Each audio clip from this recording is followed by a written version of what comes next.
Dramatically, Psalm 115 seems to come to life in the midst of a dramatic and frightening episode. The nation of Israel is shouting for God to act for his namesake, meaning there is something for God to react to. What causes Israel to declare, "Not to us, God, not to us"? The Talmud, as Rabbi Riskin pointed out earlier in Pesachim, it talks about the exodus of Egypt. There are 7 opinions as to who authored this psalm. 2 Jews, 3 opinions still exist. Some say it's about when Israel was asking God, when they stood at the Red Sea, "The Egyptians are coming, please act." Some say it's about Joshua and Israel uttered it when the kings of Canaan attacked them. Or maybe it's Deborah and Barak when they uttered it when Sisera attacked them. Hezekiah and his companions uttered it when Sancherib attacked them. Hananiah, Mishael, and Azariah uttered it when Nebuchadnezzar rose against them. Nebuchadnezzar. Some say, which is very interesting, Mordecai and Esther were the ones who declare this, making this psalm very late in the time of its authorship. It takes place outside of the land of Israel in a time that God is not even mentioned in the book itself. And in the most darkest moments where people are not realizing God is within, they cry out to God to act for his namesake. But the question is, why is God absent? Why isn't he there? The hint is verse 16.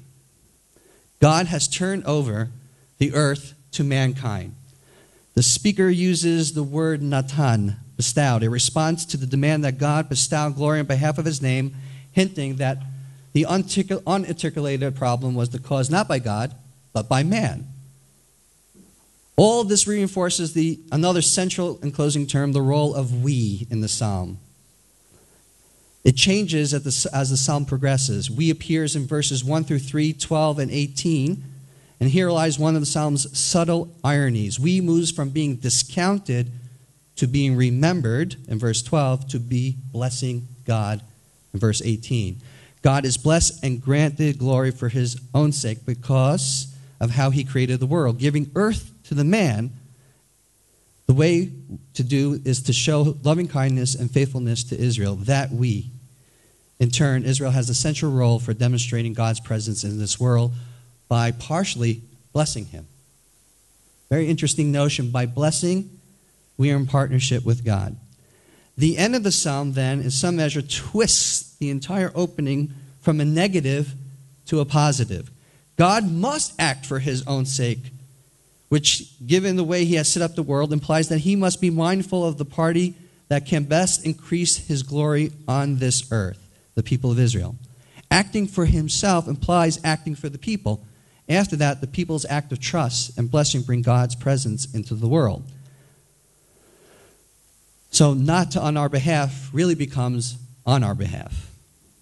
Verse 2 has been used for almost 2,000 years by the nations as proof that God broke his covenant with the Jewish people. Where is their God? This is the basis of replacement theology. Being divorced from our land demonstrated that God has withdrawn to the heavens and abandoned us. To recite this psalm in the state of Israel with the nations that understand the significance of this miracle and declare that God never severed his covenant with the Jewish people is an humbling experience. But this is exactly what's happening right now. To wake up every morning, you have the privilege to wake up every morning in the continuous act of God's unfailing love. Every person living in this country, whether you're here on a tourist visa or not, is a testament to the God of Abraham, Isaac, and Jacob, a God who is faithful and still present in human history. I'm still cognizant there are many nations around the world that cannot see. The Psalm says it. They deny and even mock Israel. God gave the human being the ability to choose between good and evil. The freedom of choice given by God includes the ability to reject the Creator.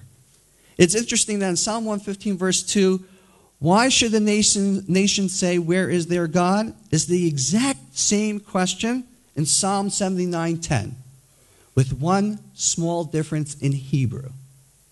You're not going to notice in your English translations. There is a word called nun aleph, sandwiched in between, where is their God? Many translations of the Bible do not pick up on this nuance, or some translate it not as now. However, na also can mean please. All too often, the question of verse 2 is meant to mock the Jewish people. But the psalmist sees a prophetic vision, a time where the nations will ask this question not from a standpoint of denying God, but to find out more about him. The nations will become delusioned by their idols, whether it's a reality TV program or not. They have created this. So right now they're asking, please tell us, where is this God we hear? We are indeed living in a privileged time when we can demonstrate the proof that God of Israel lives and continues to pour out his protection, like in Psalm 91. Psalm 91, just to let you in the secret, is the reason why we are having this initiative today. Sitting in the classroom at Oral Roberts University on the first day of summer class last year was the first day of the Gaza war. There are rockets flying over Israel in a place called Netanya, where I live. Wow. Everyone's texting me, are you okay? I said, I'm fine. My wife is in Jerusalem at a teacher's conference. She can't get to Netanya because rockets are in between.